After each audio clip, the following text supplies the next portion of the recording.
Very good morning to all the students. कैसे हैं आप सब? I hope you all are fine. So students, as you know that in the last class we have discussed about the topic that is related to the common ion and buffer solution. So बच्चों, हमने अपनी last class के अंदर common ion effect के बारे में discuss किया, जो कि बहुत इंपॉर्टेंट कंसेप्ट था. और एक हमने डिस्कस किया about the buffer solution that have two types, that have two category. We can say that acidic buffer and the basic buffer.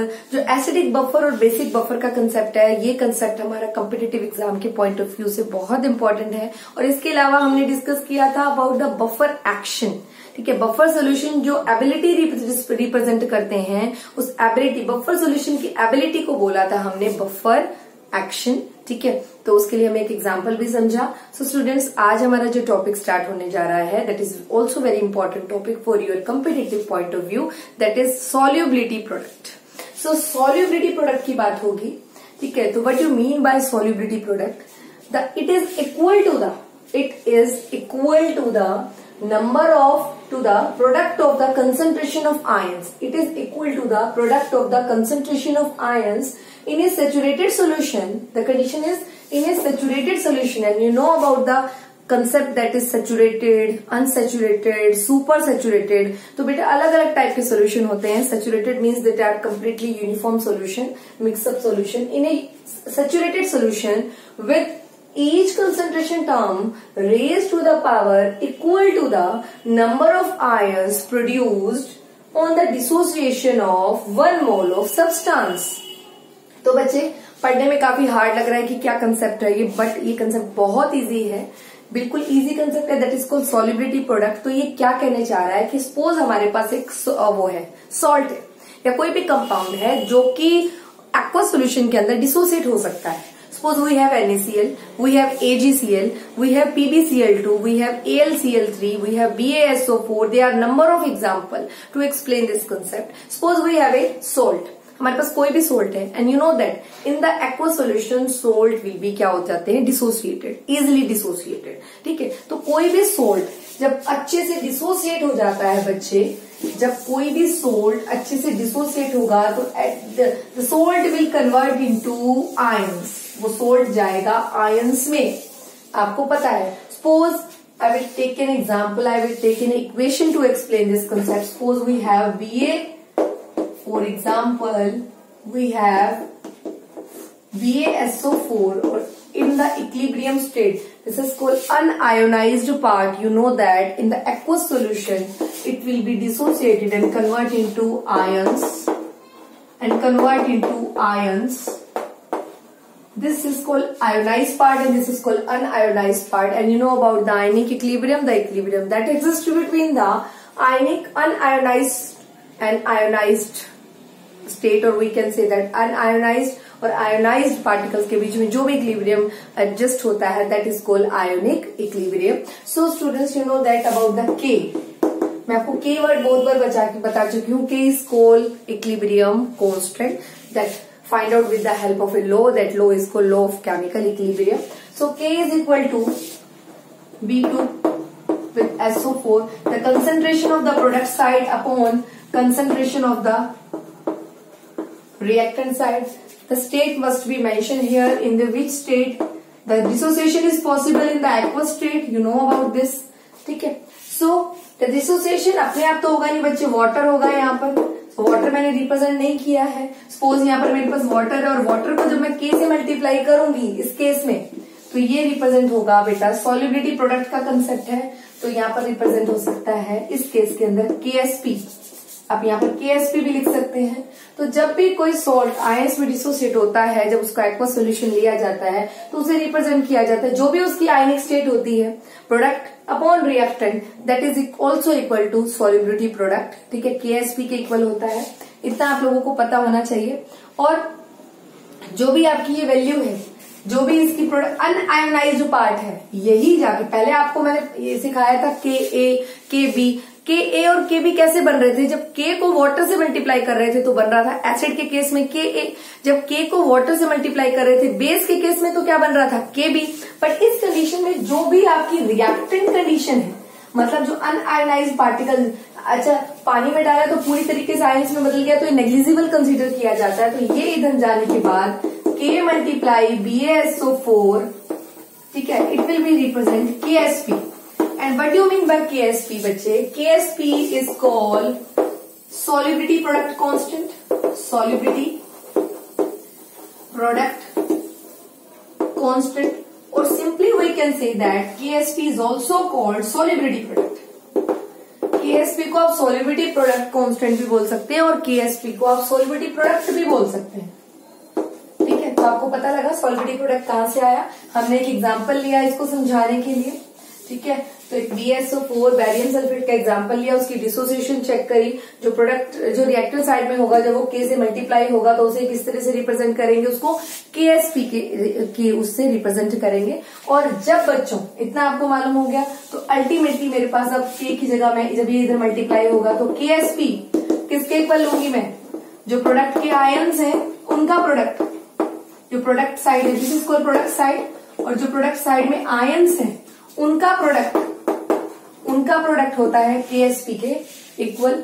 और बच्चे जब हम, ये तो आपको पता लग गया, जब product of the ions of the product side, product means multiply of the ions of the product, that is equal to KSP, and KSP called solubility product, and it is also called solubility product constant. So KSP is the solubility product, or we can say that simply we can say that solubility product, और आप और बोल सकते हैं solubility product constant.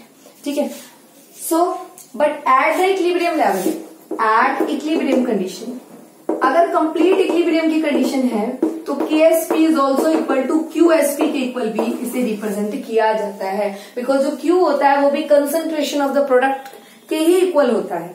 तो at the equilibrium KSP equal to QSP.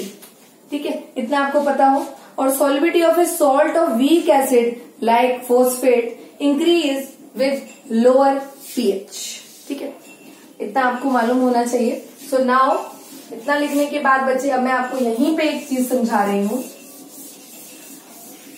जो KSP होता है इसका कोई मतलब नहीं है, आपको पता चल गया. प्रोडक्ट ही के आपको बता दिया मैंने, जो नीचे रिएक्टेंट होता है वो K से मल्टीप्लाई करके बन रहा है KSP, और KSP किसके इक्वल आ रहा है? इसके और इसके, इन दोनों के प्रोडक्ट के. तो इनको हम S और स्मॉल s कैरी कर रहे हैं, सॉल्युबिलिटी कैरी कर रहे हैं. तो this is S into S. तो KSP अल्टीमेटली इक्वल टू हो जाता है बेटा S स्क्वायर. और वी कैन से अगर आपको S की वैल्यू निकालनी है तो ये हो जाएगा root KSP. This is called root KSP.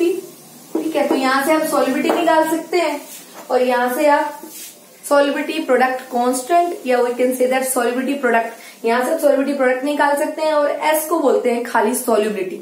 और आपको बहुत अच्छे से याद रखना है, जब K को इक्विलिब्रियम कांस्टेंट को रिएक्टेंट की कंसेंट्रेशन से मल्टीप्लाई करते हैं तभी बनता है KSP. और KSP किसके इक्वल है? इन दोनों के प्रोडक्ट के इक्वल है. इन दोनों को मैंने लेट किया है S और S, तो S इंटू S क्या हो गया? S का स्क्वायर. यहाँ पर मोल्स क्या है? यहाँ भी 1 है, जो यहाँ आगे होगा, यहाँ भी कुछ भी नहीं था तो मोल्स 1 1, सो इनके आगे भी 1 1, पावर में भी 1 1, सो कुछ भी नहीं बचा हुआ था. अल्टीमेटली S इंटू S ही रहता है. तो KSP equal to S into S. ठीक है, तो KSP equal to S square और S equal to root KSP के. तो यहां से आप सॉल्युबिलिटी निकाल सकते हैं, यहां से आप सॉल्युबिलिटी प्रोडक्ट निकाल सकते हैं. ठीक है, so now we will explain with the help of some examples in some numerical portion. We have numerical that is the solubility product of AgBr. तो हमारे पास क्या है? AgBr, उसकी सॉल्युबिलिटी प्रोडक्ट की वैल्यू मीन्स KSP की value हमें given है कितनी? 3.3 इंटू 10⁻13. तो सबसे पहले तो आप इसे एक्वा सोल्यूशन में डिसोसिएट करके रिप्रेजेंट करेंगे. तो सबसे पहले आपका काम रहेगा, आप रिएक्शन को रिप्रेजेंट करिए. तो आपके पास AgBr है, और AgBr की सॉल्युबिलिटी कब रिप्रेजेंट होगी? जब उसे आप आयंस में डिवाइड करेंगे. तो in the aqua solution it will be dissociate into ions. As you know that in the aqua state जो कोई भी सोल्ट होता है वो मैंने आपको बताया आयंस में चला जाता है. ठीक है, तो KSP किसके इक्वल होता है? KSP की वैल्यू हमें गिवन है. सॉल्युबिलिटी प्रोडक्ट ऑफ AgBr आप लोगों को गिवन है, दैट इज 3.3 इंटू 10⁻13. ठीक है, ये वैल्यू गिवन है. And you know that this is equal to single state S और S. और KSP किसके इक्वल होता है बच्चे? S into S. ठीक है, और KSP की वैल्यू कितनी बच्चे गिवन है आपको? 3.3 into 10⁻13 is equal to S square. और आप इसका क्या कर लेंगे, आप इसका रूट कर लेंगे। तो s की वैल्यू क्या आ जाएगी बच्चे अल्टीमेटली, यहां मैं लिख रही हूं। अब s की वैल्यू कैसे निकालेंगे, s इक्वल टू √3.3 इंटू 10⁻⁻13। आप इसे क्या करेंगे, सॉल्व करेंगे। जब आप इसे सॉल्व करेंगे तो पॉइंट हटाकर पावर में क्या बन जाएगा, 14 बन जाएगा। तो आ जाएगा 33 इंटू 3.3, 10 हटा के ऊपर पावर लेगा -14। तो अल्टीमेटली आप रूट निकालेंगे तो आ जाएगा 33 इंटू 10⁻⁻7। 14 का रूट करेंगे, -14 को करेंगे तो -7 रिप्रेजेंट होगा, रूट हट जाएगा। 33 की वैल्यू, जब आप √33 की वैल्यू चेक करेंगे तो आपके पास आ जाती है 5.74 इंटू 10⁻⁻7 आपका है। तो ये जो कंसेंट्रेशन निकली है ये निकलती है बेटे मोल पर लीटर में। That concentration must be solve in the mole पर लीटर। तो अभी आपको पता लगा the solubility product of the AgBr is this. KSP की वैल्यू गिवन थी और S की वैल्यू, सॉल्युबिलिटी की वैल्यू निकालनी थी। तो सबसे पहले आप रिएक्शन लिखेंगे और ये जो रिएक्टेंट साइड का कोई मतलब नहीं है क्योंकि वो that convert into KSP। Ag और Br की जो वैल्यू है, कुछ वैल्यू तो हमें गिवन नहीं है आयंस की, लेट इट बी S और S। So KSP equal to S into S और KSP की वैल्यू गिवन है, S की वैल्यू निकालनी है। तो S की वैल्यू निकालेंगे तो KSP का क्या कर देंगे, रूट कर देंगे, S की वैल्यू सॉल्व हो जाएगी। ठीक है, तो इस तरीके से हम सॉल्युबिलिटी प्रोडक्ट के क्या करेंगे, न्यूमेरिकल सॉल्व करेंगे। तो स्टूडेंट्स आप लोगों को ये सारे न्यूमेरिकल का ट्रिक आपको आनी चाहिए। और एक बात और, अगर यहाँ पर मोल 1 और 1 मोल है तब तक तो ठीक है, ठीक है, पावर में कुछ नहीं जाएगा, S इंटू S ही लिखा जाएगा। अगर यहाँ मोल्स रिप्रेजेंट होंगे तब आप इसे कैसे दिखाएंगे, देखिए suppose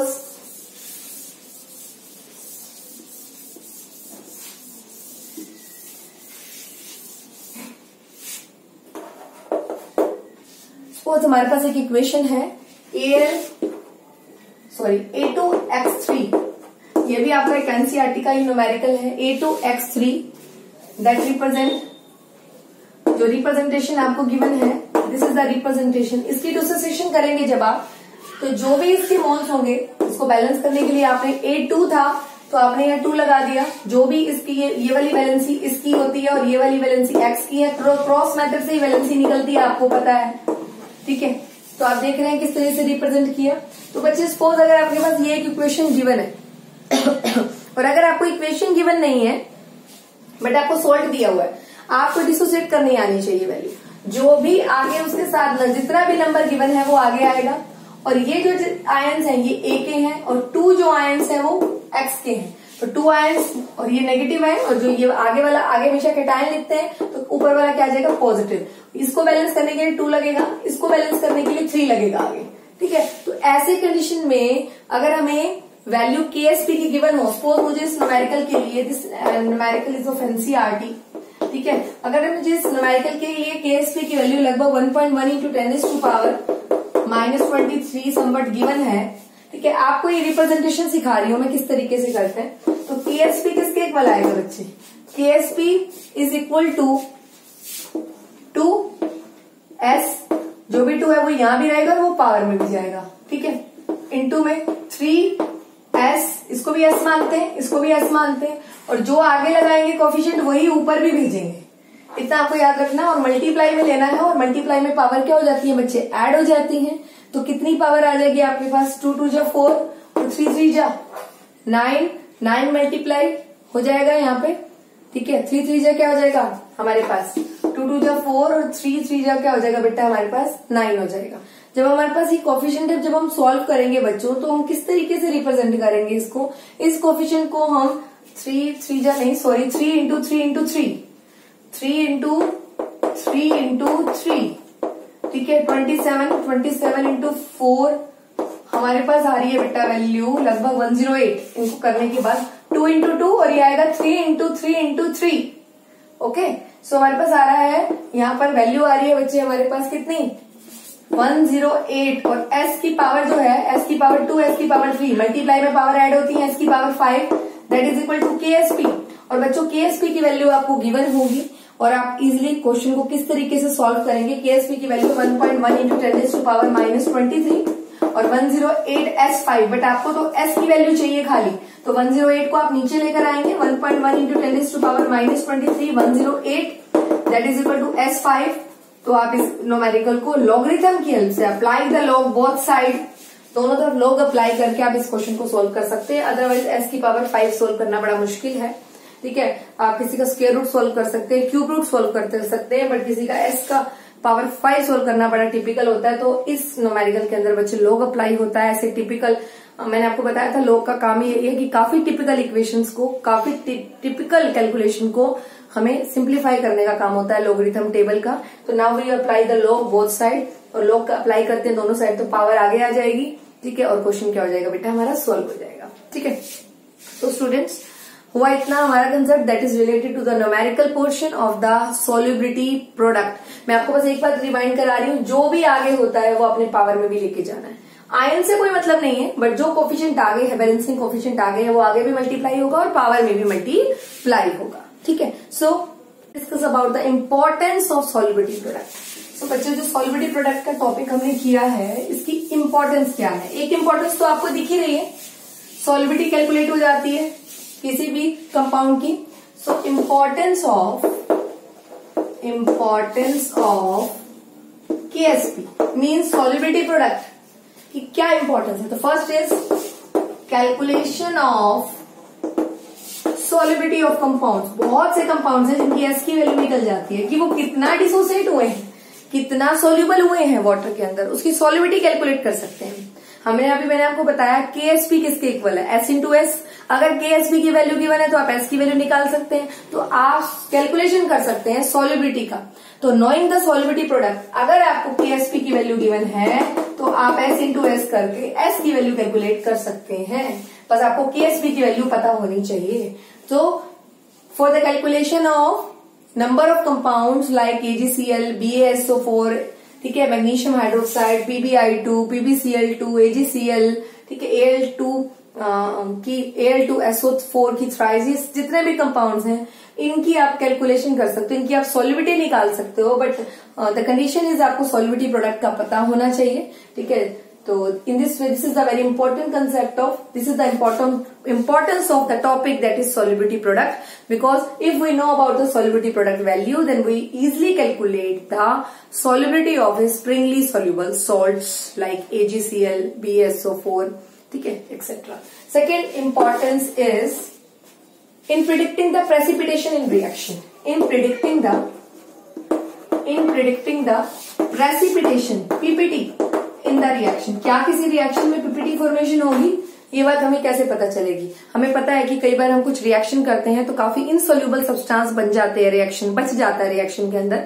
after mixing the two aqueous solution हम देखते हैं कि कुछ इनसोल्यूबल सब्सटेंस हमारा रिमेनिंग रह जाए अगर सोल्यूशन में, उसे हम PPT बोलते हैं, और ऐसी रिएक्शन को हम प्रेसिपिटेशन रिएक्शन बोलते हैं।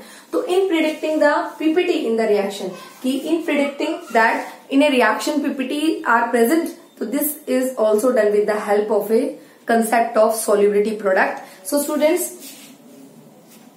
अगर आयनिक प्रोडक्ट की वैल्यू, आयनिक प्रोडक्ट जो आपने S इंटू एस किया है, आयनिक प्रोडक्ट की वैल्यू क्या है, ग्रेटर देन KSP। सिंपली मैं क्या लिख सकती हूँ, आयनिक प्रोडक्ट जो होता है S इंटू एस की वैल्यू अगर ज्यादा है KSP से, सो PPT फॉर्मेशन टेक्स प्लेस होगी रिएक्शन के अंदर। PPT फॉर्म करेंगे, ठीक है, this is the second importance. और अगर आयनिक प्रोडक्ट, और आयनिक प्रोडक्ट आप समझ गए हैं S इंटू एस को बोलते हैं, अगर वो वैल्यू KSP से लेस होगी तो PPT फॉर्मेशन रिएक्शन के अंदर नहीं होगी। So in predicting the PPT in the reaction, how we will conclude that कि precipitation reaction के अंदर होगा या नहीं होगा? तो S into S की वैल्यू अगर वो ग्रेटर आ रही है, solubility प्रोडक्ट की वैल्यू ग्रेटर आ रही है, S into S की वैल्यू ज्यादा है KSP से, ठीक है, सो PPT फॉर्म होगा, और S into S की वैल्यू KSP से कम है तो PPT की फॉर्मेशन नहीं होगी। सो इसके लिए भी हम काफी न्यूमेरिकल कर सकते हैं, हमारे पास काफी न्यूमेरिकल हो सकते हैं। सपोज मेरे पास NaCl है, एक मेरे पास AgCl है, तो आपको ये रिएक्शन आपने 10th क्लास में भी सीखी है बच्चों। सपोज हमारे पास एक है NaCl और एक है AgCl, दोनों को मिलाएंगे बच्चे, NaCl और एक AgNO3 ले लीजिए, तो हमारे पास बनेगा AgCl प्लस NaNO3, और आप लोगों को पता है AgCl लगभग सिल्वर के जितने भी कंपाउंड है वो व्हाइट कलर को अपीयरेंस करते हैं और AgCl एक सॉलिड फॉर्म बनता है। ये आपने एक्वस स्टेट ले रखी है, ये भी एक्वस स्टेट ले रखी है। जो फॉर्म होगा वो सॉलिड होगा और ये पीपीटी फॉर्मेशन होगी रिएक्शन के अंदर, ठीक है। AgCl की पीपीटी फॉर्मेशन होगी रिएक्शन के अंदर। तो इन दैट केस जो सॉल्युबिलिटी प्रोडक्ट की वैल्यू आती है वो लेसर होती है as compare to ionic product. Ionic product की वैल्यू ज्यादा आती है और सॉल्युबिलिटी प्रोडक्ट की वैल्यू कम आती है। ऐसे ये एक मैंने एग्जांपल लेने के लिए समझाया आपको। NaCl को जब AgNO3 मीन्स सोडियम क्लोराइड को जब सिल्वर नाइट्रेट से रिएक्ट करते हैं तो पीपीटी फॉर्मेशन होता है, ये बात आप पढ़ चुके हैं। और ये एक रिएक्शन डबल डिस्प्लेसमेंट रिएक्शन भी है और इस रिएक्शन के अंदर एक इनसोल्यूबल सब्सटेंस बनता है। पूरी रिएक्शन अच्छे से डिसॉल्व नहीं हो पाती, तो इस रिएक्शन के अंदर जो पीपीटी बनता है, so this reaction is also called precipitation reaction. But KSP का क्या रोल है, मैंने इंपॉर्टेंस पढ़ा रही हूँ आपको KSP की। तो KSP का ये रोल है बच्चों, जो KSP की वैल्यू होती है, एक्सपेरिमेंटल डिटरमाइन वैल्यू है जो KSP की, वो लेसर होती है इनके प्रोडक्ट से। इनका जो प्रोडक्ट होता है उससे जो इनकी वैल्यू होती है, आयनिक प्रोडक्ट की वैल्यू ज्यादा आती है और KSP की वैल्यू कम होती है। So PPT formation will takes place. तो हमने इनका जो प्रोडक्ट बना उसकी वैल्यूज को KSP सॉल्युबिलिटी प्रोडक्ट की वैल्यू से जब कंपेयर करते हैं तो न्यूमेरिकल में KSP की वैल्यू आपको गिवन मिलेगी और आयनिक प्रोडक्ट की वैल्यू आप निकालेंगे, ठीक है। तो आप देखेंगे आयनिक प्रोडक्ट की वैल्यू अगर ग्रेटर आ रही है KSP से, so PPT formation will takes place. So students, आज हमने सीखा about this topic that is solubility product, numericals of solubility product and what are the बोल सकते हैं what are the importance that relate the solubility product. So first importance is solubility product के concept की help से हम किसी भी salt का सॉल्युबिलिटी कैलकुलेट कर सकते हैं कि वो कितना डिसॉल्व हुआ, और हम किसी भी रिएक्शन के अंदर पीपीटी फॉर्मेशन होगी या नहीं होगी उस रिएक्शन के अंदर, ये भी हम पता लगा सकते हैं with the help of concept that is related to the solubility. Okay, so friends, आज का टॉपिक रहा हमारा सॉल्युबिलिटी प्रोडक्ट का। आज हमारा जो टॉपिक है वो लगभग ionic equilibrium that is part 2 का टॉपिक हमारा ओवर होता है। तो आज हमने इक्विलिब्रियम पार्ट 1 और इक्विलिब्रियम पार्ट 2 दोनों को समअप कर लिया है, खत्म कर लिया है, कंप्लीट कर लिया है। और हमारे कुछ NCERT के क्वेश्चंस हैं जो हम डिस्कस फर्दर कर सकते हैं, ठीक है। तो सम असाइनमेंट जो आपको दिए जाएंगे आप उसे सॉल्व कीजिए, कंसेप्ट को अच्छे से समझिए, वीडियो को अच्छे से देखिए। वीडियो को जितनी अच्छे से ऑब्जर्व करेंगे, देखेंगे, तभी आपको कंसेप्ट आपके समझ आ पाएंगे। So do your work with full dedication, ठीक है, and do your work regularly, okay. And if you need any help and contact with me, okay. So students, आज के लिए इतना ही। Do your work in a neat and clean way and regularly.